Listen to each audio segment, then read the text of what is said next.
everyone, it is Akari, and today, what a different video I bring to you. Like, very different, but don't worry, the Sonic Nerd Talk will be here soon. But that's for a bit later on the video, so stay tuned, wink wonk. Now, as always, allow me to give you a little bit of backstory.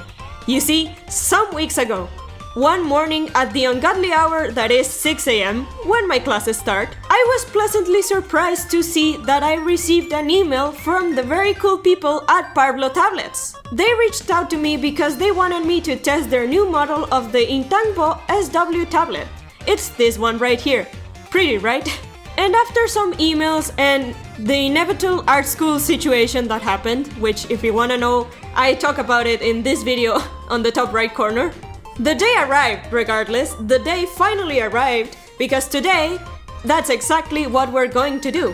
I am going to give my honest review of this tablet and its features, pros and cons included at the end.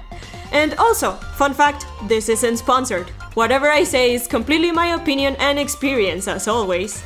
So, without further ado, let's see how the package is. Take it away, phone camera Kari! So I want to start off by informing you that I recorded some commentary while opening this package, but I kinda sorta ran into technical difficulties, which with that huge display of skill, I'm sure you can see what a pro I am at this YouTube stuff. But anyways, to spare your ears from the muffled audio, I'll just speak to the actually connected mic this time. Thanks past me, very uncool. Now back on topic, the package came just the day it was predicted, and I was honestly quite surprised it got here the day it was programmed, because on my city, packages usually get like 1 or 2 days later, like 80% of the time, and I am very pleased about that fact. And oh boy, this package was very well protected, let me tell you. Another slight shock I got while opening, because I'm quite sure you can tell I struggled to get the darn box out, because this boy was completely sealed. It came with an exterior bag of bubble wrap and then another layer of spongy material you see fragile things get packaged with, so absolutely no complaints on that front. When I finally stopped battling with those layers of packaging, ending with my triumphant victory over them, I got to the box. So let's see what's inside. The box was, surprise surprise, also a bit hard to open. Not nearly as bad though. And after wondering if I was going to have to battle yet another protecting box inside, I was pleasantly surprised to see I was wrong. And there she was, in all her purple glory. And of course, it came with the usual stuff apart from it. You know, the pen, which you use to draw, the cables, the guide and instructions. But I almost missed this handy dandy USB to USB-C adapter it had. But no worries, I actually noticed, just in time. Though the only thing that most tablets should come with are extra nibs, and I did not see extra nibs at first glance. Eventually I found them, but that was sort of a bit of a jump scare. Here's a close-up of all the things that the box had, and I think this tablet is very darling, it looks very cute. But here the question is, can you draw well with this tablet? Well, it's time to find out. Let's go back to the normal format. Now for this first test, I followed my tradition of drawing my characters Raven, Lou and Christine as my first experience on this new tablet. Now, let's start with them facts. The workspace for the tablet is 7 by 4 inches and it comes with 6 express keys and a wheel for all your spinning needs. It comes in 2 colors, black as usual and purple, which I love when tablets do this. Like, come on, we're a creative field, give us pretty colors on our tablets, please. The pen has 2 buttons and it's a battery-free one, which is very important if you're like me and draw for hours until oh geez, it's 3 AM again. Also, the pen has the ring for the removal of used nibs and has a neat little storage for 3 nibs on it. This tablet is wireless or Bluetooth and works also as a USB tablet, which is very cool. Also, it works on computers, iPads, and to my surprise, phones. So this tablet could be good for those very strong-willed people who create masterpieces in their phone with their fingers. This might be a good upgrade for you. Now for my experience on drawing on this tablet for the first time, I am very pleased to announce it felt very good to draw on. There was almost no lag on the cursor whatsoever. Also, the smaller size, lightweight, and Bluetooth connectivity of the tablet is such a game changer for me, since I sometimes like to move to some other places that isn't my studio to draw and record my illustrations. You know, staying cramped in some place is sometimes tiring. And the fact that not having to use any cables at all is very neat. And the battery lasts for a good while. Though if the battery runs out, you can still just plug it in and continue drawing. I mean, it's just one cable. The driver installation and key programming was also very easy, though I did run into a small hiccup. Some shortcut keys could not be used, like key C on the keyboard on my case. I have it mapped on the pen in my regular tablet, though in this one I just couldn't find a way to link it, though it may be a me thing, you know? To be completely fair, this is a very small nitpick since the tablet has all the Photoshop standard shortcuts installed and it allows you to make your own custom shortcuts, but for some reason in my experience I couldn't map keys C and Q alone to any buttons. And quite honestly, it didn't bother me because I am very used to using the keys on the keyboard rather than the express keys on the tablet. Still something you might want to consider.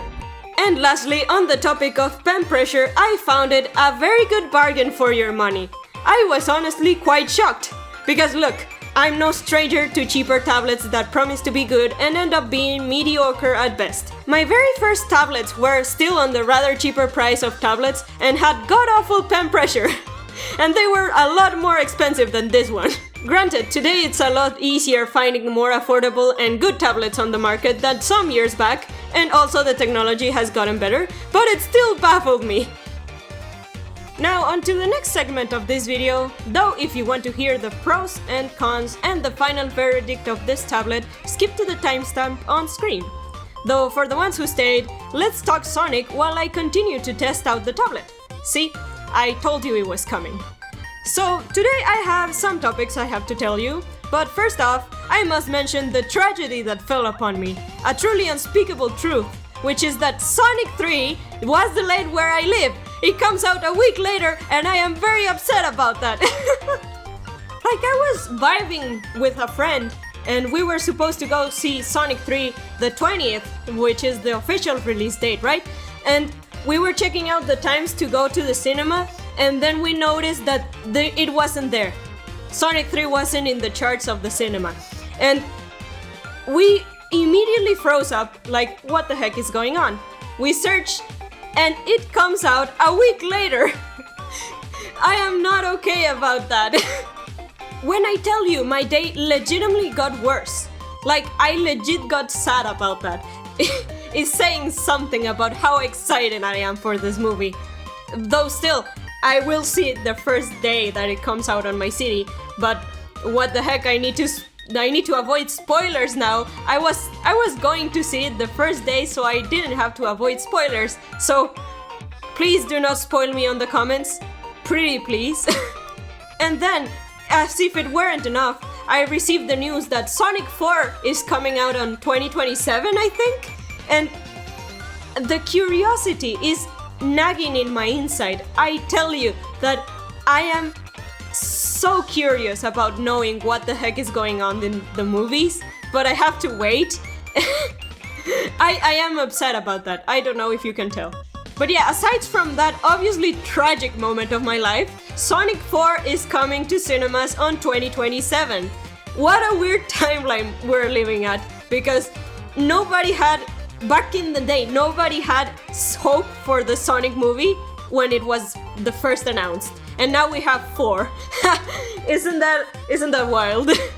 But still, I am obviously very excited about that. Yet I can't help but worry that how are they going to top the third one? Because let's be honest, Shadow is the second most popular character on the Sonic canon. How are they going to top that one? And my answer to you is Silver, or they probably won't. I said it. I want Silver for Sonic 4. It's not gonna happen, but I do want Silver for Sonic 4, you know? I honestly want to make a bingo card for Sonic 4 because the possibilities are getting wild. But do let me know in the comments What do you expect for Sonic 4? Like, are they going to top the third one, or is it just going to be, like, mid? Or not mid, but not as good as the third one. Let me know in the comments. But let's go back to the original topic, which is the tablet. Now, final verdict. Do I think this tablet is worth it? Yes, absolutely. But I think this tablet would be perfect for someone who's just starting out on digital art, or someone like a hobbyist that doesn't really want to spend way too much money on a tablet, because let's face it, tablets are very expensive. And I think this could be a very good way to start for anyone. Here are the pros and the cons of this tablet in my experience. This may well not apply to you, but this is my experience. And I'd say I had a pretty good one at that, because I didn't find a lot of cons to this tablet. The only 3 cons that I could find was the shortcut thing I mentioned earlier, and that the tablet seems to slip a little bit on glass surface, and there was a glitch when turning on the Bluetooth feature, like on the Sonic drawing I did, and the cursor did not respond, and once it did respond, it became a little bit slow, and that was easily fixed by just resetting the tablet, but it's something that spooked me a little bit. I don't know if it was a bug on the driver or a bug on the tablet itself. I think it's an easy fix just by resetting the tablet, but it happened twice, so it's kind of weird. Though still, I think all of these are very minor, to be honest. For the price of this tablet, it's a very good bargain. Anyways, thank you to the lovely people at Parblo for reaching out. I had a blast testing this tablet. If you guys are interested in it, links will be in the description. Thank you so much for watching. Let me know your Sonic 4 hot takes in the comments. And thank you to our lovely channel members G. Mary Fox, BlueJ65, Judy, Heat Dragon, Kyo, and Servando Verdugo for all their support. Keep drawing and stay rad, everyone. I have been Akarisan, and I'll see you in the next one. Bye bye!